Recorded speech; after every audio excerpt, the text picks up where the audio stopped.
For a look at the larger implications of the trade dispute with China, we are joined by Daniel Rosen of the Rhodium Group, an economic research firm. Mr. Rosen is also a visiting fellow at the Peterson Institute for International Economics. The chairman of the Peterson Institute, Peter Peterson, has a separate foundation which is among those funding World Focus. Thank you very much for joining us on the program. Thanks for having me. Is there any real merit to the charges being leveled both by the United States and China? This is very much political. I mean, if you dig locally enough, there's an economic reality in Ohio for people that are facing competition. But in the big picture of U.S. interests, President Barack Obama has to keep together a domestic constituency to deal with healthcare reform, foreign troop levels, all sorts of things. And he's having to make some compromises on the trade front. There's no economic merit to helping this industry by taking this approach at this time.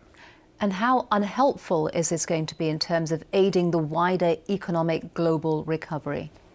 Well, starting with the auto industry, when you put a tariff on competitive foreign goods, what it essentially does is raise the tax on American consumers when they buy tires.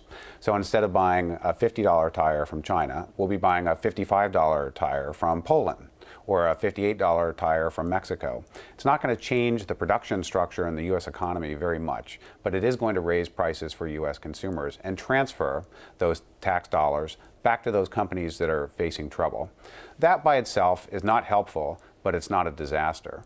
More of a concern is that there's a perception that the attempt by the U.S. and China to take the high road, to work together toward getting our economies back on track, will be sidetracked, distracted by these more petty concerns about specific disrupted industries, and we lose our focus on the larger issues that need to be addressed in Pittsburgh, at the G20 meetings, and elsewhere this year as well. Right. Do you see this? Where do you see this heading? Could it turn into a much more serious confrontation over more than just a few products?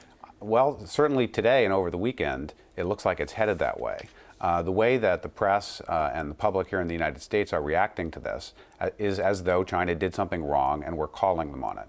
On the Chinese side, the message that the public is getting is that the U.S. is violating its WTO obligations, which we're not doing. We're using a tool that they agreed to when they joined the organization. Why do you think that these misconceptions exist? Why do they persist? It's not the first time that there has been this kind of conflict between what China does, what China says, and what we think, and so on and so forth. There seems to be this real kind of butting of heads, isn't there? Certainly is. I mean, if you're a leader of either side, and you're going to use the trade escape clause, as it's called in this case, it's no good to do it and not say, see, we got a couple points back on the Chinese. So we're acting within our rights by doing this, but we've misconstrued the message a little bit in terms of what this is addressing. We're not saying we're doing this to give ourselves some breathing room because we're weak in this area. We're saying China doesn't play by the rules and we're going to fight back. That's how you rally the unions around your healthcare package. On the Chinese side, likewise, it doesn't do any good to say, well, let's all settle down about this because we agreed to this and we might as well go along with the rules.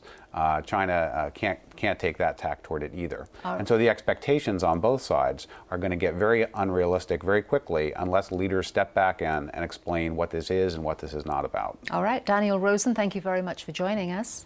My pleasure.